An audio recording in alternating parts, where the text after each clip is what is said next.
সবাইকে স্বাগত জানাই আজকের আলোচনায়। আজকের আলোচনা পদ্মা ব্যারেজ ও এপার ওপারের মরাকান্না। পদ্মা ব্যারেজ নিয়ে ভারতের চেয়ে বাংলাদেশের ইউটিউবার নামক বিজ্ঞানীদের মরাকান্নায় কান ঝালাফালা করছে। কেউ কেউ এই প্রকল্পকে অপচয় বলে ফেলল, আবার কেউ বলল পদ্মা আর তিস্তায় ব্যারেজ করলে বাকি নদীগুলো নিয়ে ভারত আর বাংলাদেশের সাথে কোনো আলোচনা করবে না। আর ভারত যদি পানি না ছাড়ে তবে বাংলাদেশের অভ্যন্তরে বাদ দিয়ে কি হবে? আন্তর্জাতিক নদী শাসন আইনে আছে নদীর অবাধ প্রবাহে বাধা আইনের পরিপন্থী। পদ্মা ব্যারেজের কারণে পদ্মা নদীতে ভাঙ্গন শুরু হবে।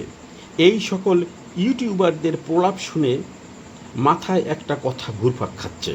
1975 সালে শেখ মুজিব আর ইন্দিরা যখন এই বাঁধ আনুষ্ঠানিকভাবে উদ্বোধন করে, অর্থাৎ বাংলাদেশের পানি প্রত্যাহার করতে মুজিব ইন্দিরা ডুগিতবলা হয়, ঠিক এই বাঁধের বিরোধিতা করে আইয়ুব খান ১,৫০০ কিলোমিটার ওপারে বসে ইউরেনিয়াম দিয়ে বাঁধ ধ্বংসের হুমকি দেয়। বাংলাদেশের মানুষ তথা ইউটিউবারগণ কোনো প্রতিক্রিয়া ব্যক্ত করে না। প্রতি বছর তিস্তায়, পদ্মায় বর্ষায় বন্যা, শীতকালে মরুভূমি, কোটি মানুষের চোখের জলে তথা কথিত ইউটিউবারদের কলমের এক ফোঁটা কালি ব্যবহার করে না। যখন ফেলানির লাশ সীমান্তের কাঁটাতারে ঝোলে তখনও তারা ভারত প্রেমে বুঁদ। তখন বিবেক বলে, শতকোটি জনসংখ্যার ভারতে একটাও বাংলাদেশি দালাল নাই, বা কিন্তু 18 কোটির বাংলাদেশে কোটি কোটি ভারতীয় দালাল বাস করে।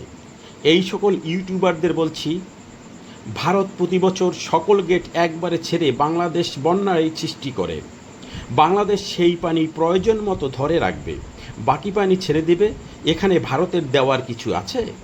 ভারত না দিলে ওরা বন্যায় তলাবে। তারা আমাদের দেশের মতো দালাল পোষে না যারা বলবে পানি আটকাতে। আর নদীর নাব্যতা ফিরিয়ে আনার জন্য ড্রেজিং করতে হবে নদীগুলোকে। আপনাদের একটা উপদেশ দেই, ভারতের পশ্চিমবঙ্গে 92 লক্ষ ভোটারকে বাংলাদেশি ট্যাগ দিয়ে ভোট থেকে বঞ্চিত করেছে। আপনি বাংলাদেশের যে এলাকায় বসবাস করেন না কেন, এই 92 লক্ষ বাংলাদেশে পুশ করলে তা আপনার উপরও প্রভাব ফেলবে। তাই ভারতের দালালি না করে দেশকে নিয়ে ভাবুন। প্রতিবেশী রাষ্ট্রের পা না খুঁজে চোখে চোখ রেখে কথা বলতে শিখুন। এদেশকে ভালোবাসতে শিখুন, বাংলাদেশ কারো কাছে মাথা নত না করার। দেখবেন বিজয় আমাদের অপেক্ষা করছে। এতক্ষণ ধরে আমার কথা শোনার জন্য সবাইকে ধন্যবাদ।